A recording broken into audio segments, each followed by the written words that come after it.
یا کوئی بہت بڑا ایسا ثبوت جس کو نظر انداز کیا گیا ہو تو وہ نظر ثانی میں آپ دیکھتے ہیں، لیکن ایسی کسی غلطی کی جو نشاندہی ہے وہ نہیں کی گئی۔ پھر کہا گیا اختلافی نوٹ کے اندر کہ پیپلز پارٹی اور نون لیگ نے صرف مختصر حکم نامے پر نظر ثانی دائر کی تھی، یعنی کہ جب مخصوص نشستوں کے کیس کا فیصلہ آیا تو جو مختصر حکم نامہ تھا اس پر نظر ثانی درخواست جو تھی وہ دائر کی گئی۔ بعد میں تفصیلی آرڈر آیا، اس تفصیلی آرڈر کے اندر بہت سارے پوائنٹس جو کہ ان درخواستوں میں موجود تھے ان پوائنٹس کو بھی ایڈریس کیا گیا، اس کا بھی جواب دیا گیا، لیکن تفصیلی فیصلے کے اوپر نظر ثانی درخواست جو تھی وہ دائر ہی نہیں کی گئی۔ تو یہ دوسرا امپورٹنٹ نقطہ تھا جی جو کہ اس اختلافی نوٹ کے اندر سامنے آیا۔ پھر اسی طرح سے جی تفصیلی فیصلہ آئے 7 ماہ گزر چکے ہیں۔ اب آپ یہاں سے اندازہ لگائیں کہ 7 ماہ ہو گئے ہیں تفصیلی فیصلے کو، لیکن اس تفصیلی فیصلے کے اوپر نظر ثانی نہیں دائر کی گئی۔ دونوں جماعتوں نے تفصیلی فیصلہ چیلنج نہیں کیا۔ الیکشن کمیشن نے پی ٹی آئی کے فریق نہ ہونے کا نقطہ ہی اٹھایا، یعنی کہ پی ٹی آئی کا اس کے اندر فریق نہیں ہے، اس کا نقطہ آپ اٹھا رہے ہیں۔ پی ٹی آئی فریق نہیں ہے تو اس میں کیا ہے، باقی تو ہیں اس کے اندر فریق، اور اسی کے مطابق جو فیصلہ ہے وہ دیا گیا۔ پھر اس اعتراض کا جو جواب ہے وہ بھی تفصیلی فیصلے میں دیا جا چکا ہے۔ اب سماعت کے دوران بھی اور ویسے بھی یہ جو نقطہ اٹھایا گیا کہ پی ٹی آئی فریق نہیں ہے، اس کا جواب تفصیلی فیصلے میں ہم آلریڈی دے چکے ہیں، تو پھر دوبارہ ایک نقطے کے اوپر جس پر فیصلہ آ چکا ہے اس کے اوپر دوبارہ آپ کیسے جو ہے وہ اس پوائنٹ کو اٹھا سکتے ہیں۔ فیصلے میں ووٹرز کے حقوق کے تحفظ کے زیادہ وسیع مسئلے پر بھی بات کی گئی ہے۔ بینچ کی تشکیل پر بھی ہمارے تحفظات موجود ہیں۔ اب یہ کھل کر 2 ججز نے اپنے تحفظات کا اظہار کر دیا کہ جو 13 رکنی بینچ بنایا گیا اس میں ان 5 ججز کو آخر کیوں شامل نہیں کیا گیا جنہوں نے مخصوص نشستوں کے کیس کا فیصلہ دیا، کیونکہ انہوں نے پی ٹی آئی کے حق میں فیصلہ دیا تو ان کو جو ہے وہ اس میں پھر شامل نہیں کیا گیا۔ منصف جج سمیت اصل بینچ کے 5 ممبران کو شامل نہیں کیا گیا، واضح الفاظ میں اس اختلافی نوٹ میں لکھ دیا گیا۔ 26ویں آئینی ترمیم کے بعد جوڈیشل کمیشن میں حکومت اور سیاسی جماعتوں کی اکثریت ہے۔ دونوں ججز نے 6 مئی کے مختصر آرڈر پر بھی اعتراض اٹھا دیا۔ مختصر آرڈر میں کہا گیا ہماری رائے حتمی فیصلے میں گنی جائے گی، نہایت احترام کے ساتھ ہم اس آبزرویشن سے متفق نہیں، مخصوص نشستوں پر نظر ثانی درخواست ہم خارج قرار دیتے ہیں۔ تو یہ ایک بڑا جو اختلافی نوٹ ہے جی وہ آج سپریم کورٹ آف پاکستان سے جاری ہوا ہے۔ اب دوسری طرف جی جسٹس عائشہ ملک صاحبہ نے ایک لیٹر بھی لکھا ہے چیف جسٹس یحییٰ آفریدی کو، اور اس لیٹر میں انہوں نے یہ کہا ہے کہ ان کا جو یہ اختلافی نوٹ ہے یہ سپریم کورٹ کی ویب سائٹ پر اپلوڈ نہیں کیا جا رہا،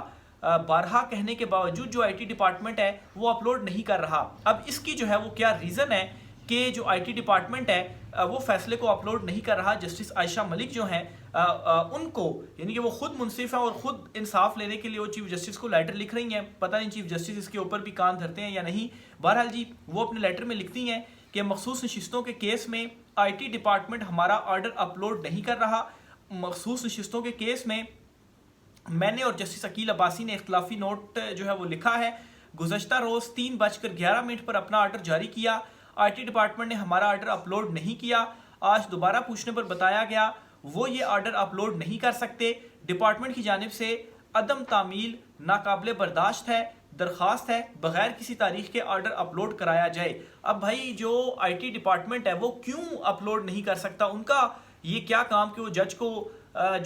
کا جو آرڈر ہے اس کے اوپر کہے کہ ہم یہ آرڈر اپلوڈ نہیں کرتے؟ وہ آئی ٹی ڈپارٹمنٹ سے ہیں، ان کا آرڈر سے کیا تعلق ہے؟ ان کا جو کام ہے آرڈر اپلوڈ کرنا وہ اس کو جو ہے وہ اپلوڈ کریں، ان کا کام ہے کہ ویب سائٹ کو مینیج کرنا اس کو وہ مینیج کریں۔ لیکن یہ اب ایک المیہ ہے سپریم کورٹ آف پاکستان میں کہ ایک طرف پاک بھارت کشیدگی چل رہی ہے، ایک طرف ملکی حالات کہاں جا رہے ہیں، اور دوسری طرف ججز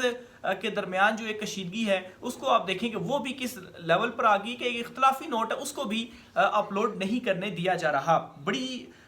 تیسری بڑی خبر کی طرف بڑھتے ہیں جی۔ عمران خان صاحب کی رہائی سے متعلق آپ کو بتاتا چلوں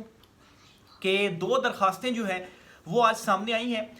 پہلی درخواست تو اسلام آباد ہائی کورٹ میں دائر کی گئی ہے علی امین گنڈا پور کی جانب سے، اور اس درخواست میں جی عمران خان صاحب کی پے رول پر رہائی کا جو استدعا ہے وہ کی گئی ہے، اور دوسری جو درخواست ہے جی وہ پنجاب حکومت کو دی گئی ہے، اور ذرائع کا یہ دعویٰ ہے کہ درخواستوں کے اوپر جو غور ہے وہ کیا جا رہا ہے، عمران خان صاحب کو پے رول پر رہا کرنے پر جو غور ہے وہ کیا جا رہا ہے، اور کبھی امکان ہے کہ عمران خان صاحب کو پے رول پر جو رہا ہے وہ کر دیا جائے گا۔ اور عمران خان صاحب سے امید اس بات کی لگائی جا رہی ہے کہ عمران خان صاحب ایک آل پارٹیز کانفرنس بلائیں گے، اور اس آل پارٹیز کانفرنس میں عمران خان صاحب جو ہیں ایک نہ صرف یہ کہ وہ اس کو لیڈ کریں گے بلکہ انہی پر ہی یہ آل پارٹیز کانفرنس منحصر ہوگی، اور جو موجودہ صورتحال اس وقت چل رہی ہے اس صورتحال میں عمران خان صاحب جو ہیں وہ لیڈ کریں گے، کیونکہ جو شریف خاندان ہے اس پر تو سختہ طاری ہو چکا ہے۔ نواز شریف کی طرف سے کوئی ابھی تک سٹیٹمنٹ نہیں آئی، کوئی ایک ٹویٹ تک نواز شریف کی جانب سے ابھی تک سامنے نہیں آیا۔ خبریں یوں چلیں جی کہ نواز شریف جو ہیں جب یہ ڈرون گرائے گئے تب یہ خبر سامنے آئی کہ نواز شریف جو ہے وہ فوری طور پر وزیراعظم ہاؤس پہنچ گئے ہیں، اور ان کے جو قریبی سمجھے جانے والے کچھ صحافی ہیں جو کہ ان کا بیانیہ ہی پروموٹ کرتے ہیں، تو ایکسپیکٹ یہ کر رہے تھے جی کہ اب کوئی بڑی خبر آئے گی، کوئی سٹیٹمنٹ سامنے آئے گی، لیکن جس طرح سے نواز شریف گئے وزیراعظم دبے پاؤں جو ہے وہ واپس آئے، اور کسی قسم کی کوئی جو سٹیٹمنٹ ہے وہ نواز شریف کی جانب سے جاری نہیں کی گئی۔ کوئی مذمتی سٹیٹمنٹ ہی جاری کر دیتے، کوئی مذمتی ٹویٹ ہی جو ہے وہ آپ کر دیتے، لیکن مکمل طور پر خاموشی ہے اس ایشو کے اوپر۔ مریم نواز وزراعلیٰ پنجاب، سب سے بڑے صوبے کی وزراعلیٰ جو ہے وہ بنی ہوئی ہیں، اور ٹویٹ کیا کر رہی ہیں کہ ہم ڈیفینڈ جو ہے اپنا جو ڈیفینس ہے وہ کریں گے، لیکن ان کی پوری ٹویٹ کے اندر نہ بھارت کا نام لیا گیا اور نہ ہی موتی کا جو نام ہے وہ لیا گیا۔ اسی طرح سے شہباز شریف کو آپ دیکھ لیں، اور پھر یہ کہ ابھی تک جو جواب ہے وہ نہیں دیا گیا۔ ڈیفینس جو ہے وہ ضرور کیا گیا، اور اس ڈیفینس میں جو رافیل طیارے تھے وہ گرائے گئے بھارت کے، پھر جو